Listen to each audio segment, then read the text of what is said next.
కేటీఆర్ కు సుప్రీంకోర్టులో కూడా చుక్కెదురైంది.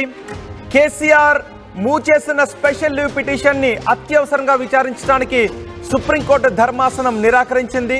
హైకోర్టులో క్వాష్ పిటిషన్ ని కొట్టివేయడంతో కేటీఆర్ సుప్రీంకోర్టు తలుపు తట్టారు. సుప్రీంకోర్టుకు వెళ్లారు. Supreme court special leave petition move చేశారు. ఒకవైపు కేటీఆర్ ను ఈ రోజు ఏసీబీ అధికారులు విచారిస్తూ ఉన్నారు. మరోవైపు బీఆర్ఎస్ నాయకులు సుప్రీంకోర్టులో విచారణపై ఆశలు పెట్టుకున్నారు. కానీ సుప్రీంకోర్టు మాత్రం అత్యవసరంగా ఈ పిటిషన్ విచారించడానికి నిరాకరించింది.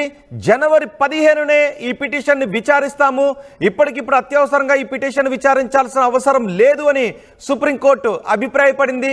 అయితే కేటీఆర్ను అరెస్ట్ చేసే అవకాశాలు ఉన్నాయి కాబట్టి కనీసం అప్పటి వరకు అయినా అరెస్ట్ చేయొద్దు అంటూ ఆదేశాలు జారీ చేయండి అని కోర్టును అభ్యర్థించారు, కోర్టును కోరారు న్యాయవాదులు. కానీ సుప్రీంకోర్టు అలాంటి ఆదేశాలు జారీ చేయడానికి కూడా నిరాకరించింది. కేటీఆర్ ముందస్తు బెయిల్ను సుప్రీంకోర్టు నిరాకరించింది. క్వాష్ పిటిషన్ పై అత్యవసర విచారణ అవసరం లేదు అని సుప్రీంకోర్టు అభిప్రాయపడింది.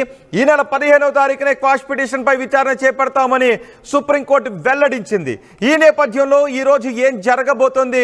ఒకవేళ కేటీఆర్ను అరెస్ట్ చేస్తే ఎటువంటి పరిణామాలు చోటు చేసుకునే అవకాశం ఉంటుంది? కేటీఆర్ కు కనీసం ఈరోజు హైకోర్టులో స్పెషల్ లీవ్ పిటిషన్లో వాదనలు వింటారు. ఏదో ఒక ఆర్డర్ వస్తుంది, కేటీఆర్కు అనుకూలంగా ఒక ఆర్డర్ వచ్చే అవకాశం ఉంటుంది అని బీఆర్ఎస్ నేతలు ఆశాభావం వ్యక్తం చేసుకున్నారు.